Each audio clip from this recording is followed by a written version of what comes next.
Anak ini bersembunyi dari wanita aneh yang botak. Semua wanita adalah penyihir. Penyihir itu mengubah teman anak itu menjadi tikus. Selamat datang kembali di channel kami. Yang baru mampir, jika kalian suka channel ini, silakan like, comment, subscribe, dan share ya, agar tidak ketinggalan film-film lainnya. Oke guys, kali ini Mimin akan bahas film yang berjudul Witches, Penyihir. Oke, langsung saja guys. Film diawali dengan seseorang yang melakukan presentasi. Sebut saja namanya Gatsby. Ia membicarakan tentang penyihir yang benar-benar nyata. Penyihir terlihat seperti wanita pada umumnya. Penyihir suka memberi permen ke anak kecil. Penyihir juga sangat membenci anak kecil. Penasaran kenapa penyihir membenci anak kecil? Oke, kita flashback ke masa kecil Gatsby. Ia adalah seorang anak laki-laki yang kehilangan kedua orang tuanya karena kecelakaan. Datanglah neneknya yang akan merawatnya. Sampailah ia ke rumah neneknya. Neneknya membawa Gatsby ke kamar lama ibunya. Gatsby masih merasa sedih. Wajar saja, ia baru kehilangan orang tuanya. Neneknya mencoba menghiburnya dengan memutar musik dan mengajak berjoget, namun ia tetap diam saja. Dikasih kue juga ia tidak mau karena tidak berselera. Neneknya mengeluarkan jurus ceramah no jutsu. Akhirnya ia mencoba kuenya. Ternyata kuenya enak. Ia pun tersenyum. Kemudian neneknya memberi seekor tikus. Tikusnya cantik, tidak burik seperti tikus yang di rumah Clean. Gatsby memberi nama tikusnya Daisy.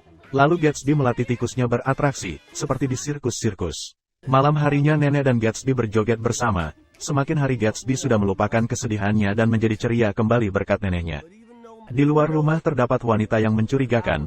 Ia melihat Gatsby dan neneknya sedang menari. Tiba-tiba neneknya batuk-batuk tanpa sebab. Keesokan harinya saat di toko serba ada, neneknya ingin membeli sayur. Karena nenek komplain sayurnya kurang segar, penjualnya mencarikan sayur baru. Sedangkan Gatsby ingin membeli paku untuk membuat rumah tikusnya. Neneknya menyuruh mengambil paku yang anti karat saja, supaya awet dan aman dari infeksi saat tertusuk. Gatsby pun mencari paku anti karat. Tiba-tiba di belakangnya muncul seorang wanita. Dia ternyata adalah wanita yang tadi malam. Ia menawari Gatsby permen.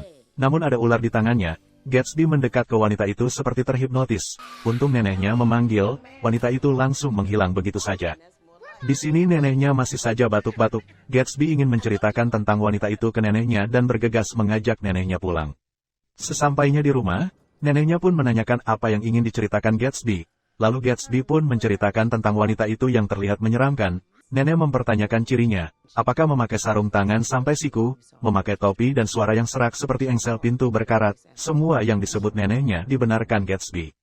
Neneknya memberitahu kalau itu bukanlah seorang wanita, tetapi penyihir. Gatsby tidak percaya dong. Dia kira neneknya cuma berusaha menjahilinya. Namun neneknya sangat serius dengan perkataannya. Lalu neneknya menceritakan sahabat masa kecilnya yang diubah bentuknya oleh penyihir. Saat nenek masih kecil, ia bersama sahabatnya membawa air ke rumah. Nenek menyuruh temannya untuk bergegas karena waktunya makan siang. Nenek mempercepat langkahnya. Saat berbalik, sahabatnya sudah tidak ada. Nenek mencari dan ia melihat sahabatnya diberi permen oleh seorang wanita yang tidak dikenal. Nenek mengira itu penculik. Nenek ketakutan dan lari dari sana. Nenek menyesal meninggalkan sahabatnya. Di malam harinya, nenek bahagia melihat sahabatnya ternyata masih hidup. Namun keesokannya, sahabatnya pun berubah. Nenek melihatnya berubah menjadi ayam. Saat ditanya di mana keberadaan sahabatnya itu oleh orang tua sahabatnya, nenek menjawab ia ada di situ sambil menunjuk ayam. Namun nenek dianggap gila, jadi nenek pun tidak mengatakan tentang sahabatnya yang berubah jadi ayam lagi. Setiap hari nenek mengunjungi sahabatnya di kandang. Sahabatnya bahkan bertelur. Gatsby lalu menanyakan apakah setelah itu penyihirnya kabur. Nenek menjawabnya, sekali penyihir muncul dalam hidupmu, dia tidak akan pernah melepasmu selamanya. Setelah mengatakan itu, neneknya baru tersadar bahwa cucunya dalam bahaya. Neneknya lalu masuk ke ruangan yang selalu dikuncinya. Di dalamnya terdapat banyak obat herbal dan buku lama soal pengobatan kuno. Neneknya mengajak Gatsby pindah. Nenek memiliki sepupu yang bekerja di Hotel Grand Orleans Imperial Island. Panjang amat yak namanya, kita singkat saja jadi Hotel Goi. Nenek menyuruh sepupunya membuat reservasi untuk mereka. Di jalan, Gatsby menanyakan soal keberadaan penyihir. Neneknya pun menceritakan jika penyihir ada di mana-mana. Mereka memiliki perkumpulan rahasia di setiap negara yang disebut Coven. Seperti organisasi bisnis tapi khusus penyihir, mereka menjual ramuan rahasia dan membuat rencana untuk menyihir anak-anak, dan mereka diperintah oleh ketua yang disebut penyihir agung. Sesampainya di Hotel Goi, Gatsby disapa sama seorang anak yang doyan makan.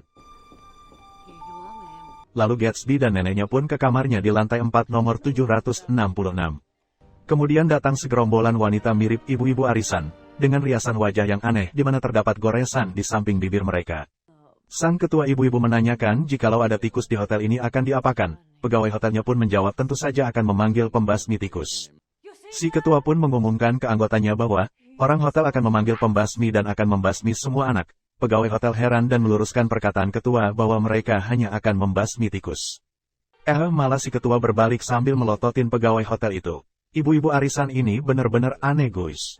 Kembali lagi ke Nenek dan Gatsby, Nenek menceritakan betapa jahatnya penyihir-penyihir. Batuk yang Nenek alami juga itu ulah sang penyihir. Gatsby menanyakan cara membedakan penyihir dengan wanita asli. Neneknya pun menjelaskan, penyihir itu memiliki tepi mulut yang memanjang, mirip dengan ibu-ibu arisan tadi guys. Kemungkinan mereka itu penyihir. Yang ternyata itu bukan hanya sekedar gaya makeup. Ternyata mulut mereka yang sangat panjang yang membuat goresannya tetap terlihat walau sudah memakai makeup. Penyihir juga selalu memakai kos tangan karena tangannya aneh seperti cakar dan juga tidak mempunyai jari kaki. Serta kepala yang botak sehingga membuat penyihir memakai wig, namun wig membuat kepala mereka luka-luka gitu. Dan satu lagi, penyihir mempunyai lubang hidung yang membesar saat mengendus keberadaan anak kecil. Seram juga ya, Gatsby ketakutan membayangkannya. Bagi penyihir anak kecil itu baunya sangat busuk, itulah kenapa penyihir membenci anak kecil. Gatsby pun bilang apakah masih bau walaupun sudah mandi. Ternyata, saat anak kecil itu sangat bersih, malah baunya makin busuk seperti kotoran anjing. Gatsby pun berpikir mungkin dia harus berhenti mandi. Gatsby takut penyihir akan menyerang saat tidur. Lalu neneknya memberitahu, para penyihir tidak akan menyerang saat tidur, karena mereka tidak melakukan hal konyol seperti memanjat pipa pembuangan ataupun menyusup ke rumah orang. Jadi mereka itu sedikit elegan gitu guys. Keesokan harinya, setelah makan dan menyiapkan makanan untuk neneknya, Gatsby jalan-jalan di dalam hotel saja. Ia melihat ruangan besar yang akan dipakai sebuah kelompok bernama Organisasi Masyarakat Internasional untuk Pencegahan Kekejaman Anak Kecil. Gatsby berniat masuk, namun muncul anak yang pernah menyapa Gatsby. Namanya Bruno Jenkins. Apa yang kamu lakukan? Ucap Bruno. Aku mencari tempat sunyi untuk melatih tikusku. Apa kamu ingin melihatnya? Jawab Gatsby. Bruno menanyakan jam berapa sekarang. Karena ia ada janji dengan seorang wanita di ruangan itu pukul 12.25 yang akan memberinya 6 batang coklat. Lalu datang ibu Bruno, ibunya ngomel-ngomel karena baju Bruno sangat kotor karena makannya belepotan terus. Gatsby masuk ke ruangan itu, lalu ia memasang tali untuk melatih tikusnya, tiba-tiba penutup ventilasi yang ada di belakangnya terjatuh, lalu Gatsby memasangnya kembali. Lampu menyala, dan pintu pun terbuka. Ternyata ibu-ibu arisan itu yang merupakan organisasi pencegahan kekerasan anak kecil. Ketua ibu-ibu itu seperti mencium bau, namun ia menghiraukannya. Lalu Gatsby bersembunyi di bawah panggung, ibu ketua pun menyuruh mengunci pintu. Saat ingin naik untuk berpidato ia masih mencium bau-bau busuk, tapi ia mengabaikannya, mungkin cuma perasaannya saja. Lalu ibu ketua melakukan pelepasan sarung tangan, sepatu dan rambut palsu, di mana mereka semua terlihat seperti ciri-ciri penyihir yang diceritakan nenek Gatsby. Mereka semua botak, apalagi ibu ketua yang bahkan kepalanya berulat. Dia ini sang penyihir agung yang memerintah para penyihir. Gatsby ketakutan melihat banyak penyihir botak. Penyihir agung lalu berpidato. Ia melihat banyak anak kecil di pantai tadi pagi, yang baunya busuk membuatnya tidak nafsu makan. Maka dari itu ia ingin menghapuskan semua anak di dunia ini. Kemudian salah satu anggotanya tiba-tiba memotong pembicaraannya dan bertanya apa rencananya. Penyihir agung langsung menyihirnya menjadi abu.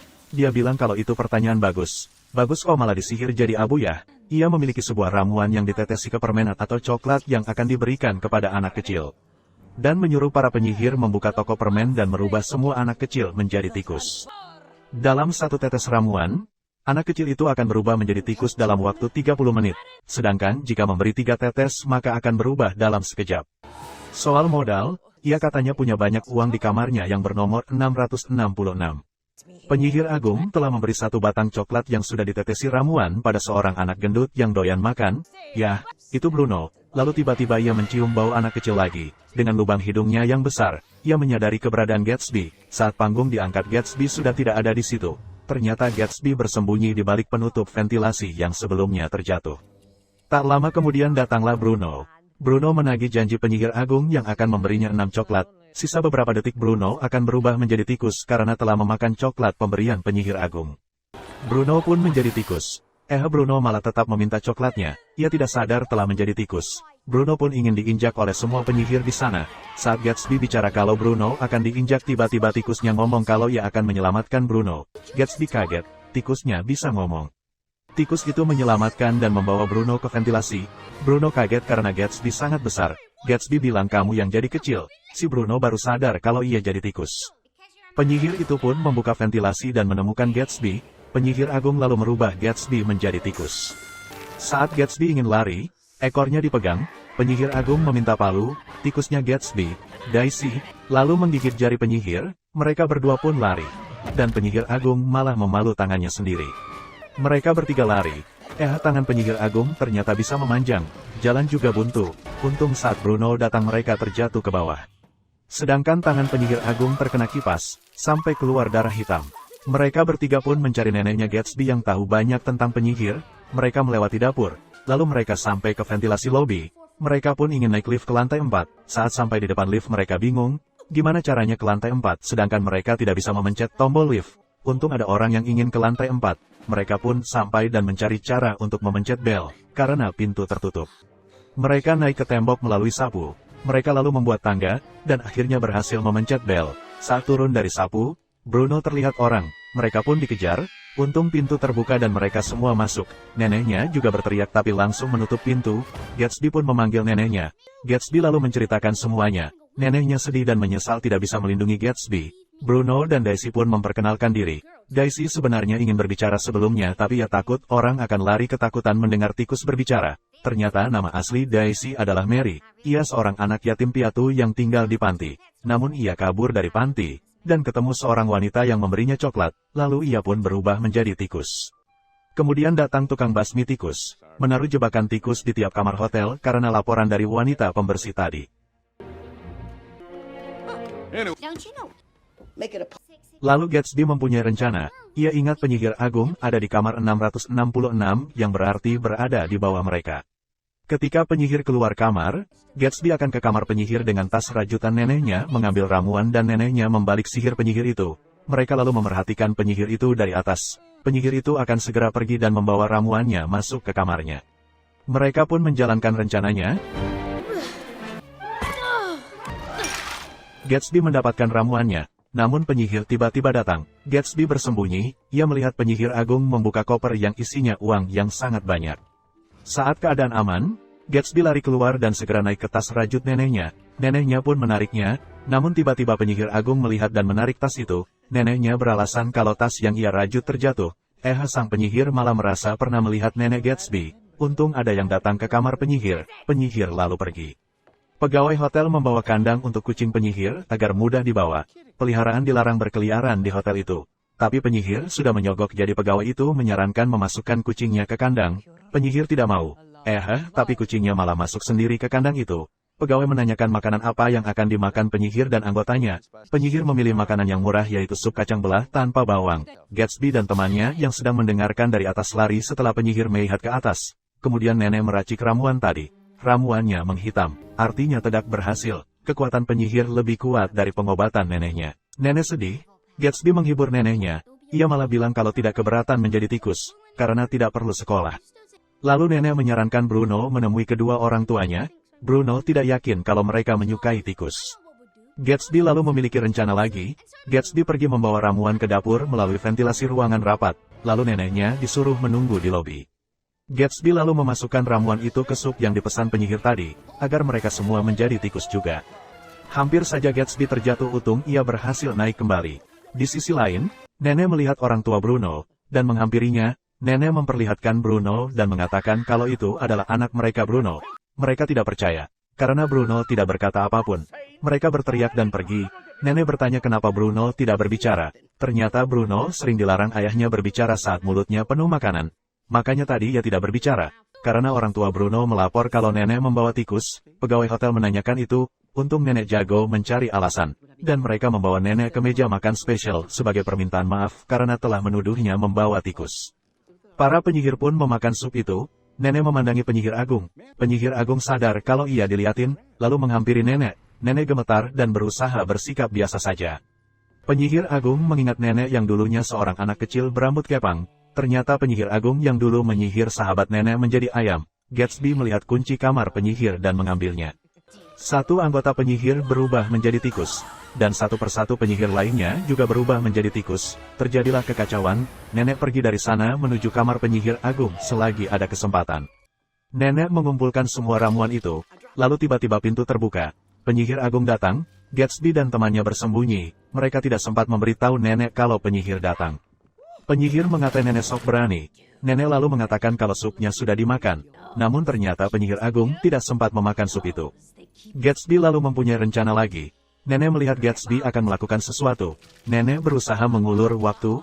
Teman Gatsby menaruh jebakan tikus dekat kaki. Gatsby membuka penutup ramuan lalu berteriak memberi isyarat ke temannya.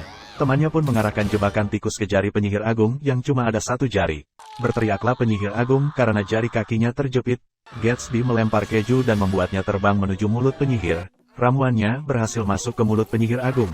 Akhirnya penyihir agung pun menjadi tikus juga. Penyihir agung menjadi tikus yang sangat jelek, mengejar Gatsby dan temannya. Nenek lalu menangkapnya, dan menaruh buku di atasnya. Gatsby mengambil kunci koper penyihir di pakaian penyihir. Nenek pun membuka koper yang berisi banyak uang itu dan menemukan buku yang isinya semua nama dan alamat penyihir di seluruh dunia.